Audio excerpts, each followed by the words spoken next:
Hey, what's going on, guys? The Captain America logo right here. Okay, I'm going to take issue when people criticize the U.S. bombing campaign of North Korea during the Korean War.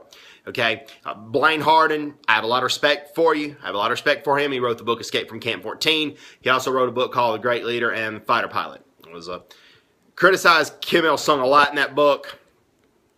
It's a really good book. And I usually agree with Blaine Hardin probably 90 to 95% of the time when he talks about North Korea. But I got to take issue with what he says about the bombing campaign. I have a lot of respect for him. A lot of respect for Blaine Hardin. I encourage you to read his works. Doesn't change that. But talk about the bombing campaign. Okay, I don't criticize it. Okay, and the reason I don't criticize the U.S. bombing campaign of North Korea, I'm not a sadistic psychopath. I'm not, I don't cheer when human lives are taken. I don't do that. That's not it. It was in response to the North Korea's invasion of the South. It was in response to the North's invasion of the South. Okay, during the Korean War. Well, okay, first of all, North Korea tried to frame South Korea, where on one side of the 38th parallel, they moved a few troops down and shot a little bit, and then South Korea followed them into North Korea. Quite frankly, North Korea tried to frame them, okay?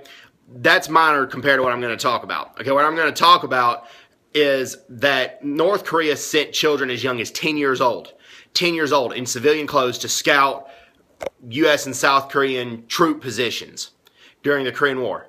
And also, I mentioned before, they disguised themselves as civilians and would go to U.S. or South Korean soldiers as civilians, and then they would start shooting the U.S. and the South Korean civilians.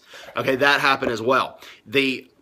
The other thing that they did was they hid amongst civilians, and they did not care if civilians were caught in the line of fire. A lot of times they used civilians as shields. One time, during the early part of the war, the U.S. could not blow up a bridge because North Korean tanks were riding along side by side with the refugees. So the U.S. knew they couldn't take out the bridge, because if they did, they would take out the many refugees. Okay, that happened.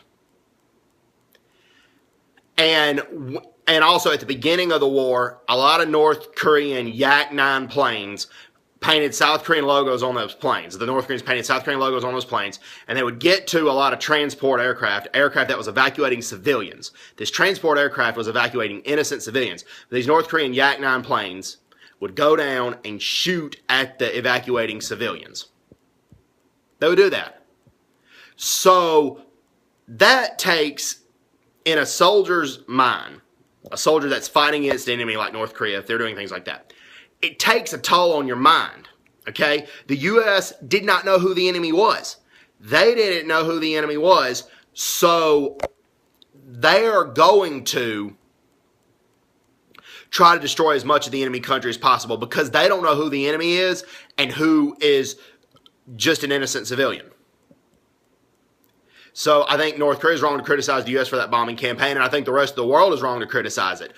My personal opinion, and I strongly believe this, I strongly believe that they're wrong to criticize the U.S. in this, because they're not showing the guerrilla warfare tactics that North Korea used before the bombing campaign took place. So we need to take issue with the guerrilla tactics that North Korea used before the bombing of North Korea took place. And nobody talks about that. So, anyway, hope everybody's doing well. Take care. God bless, and bye-bye. Bye-bye.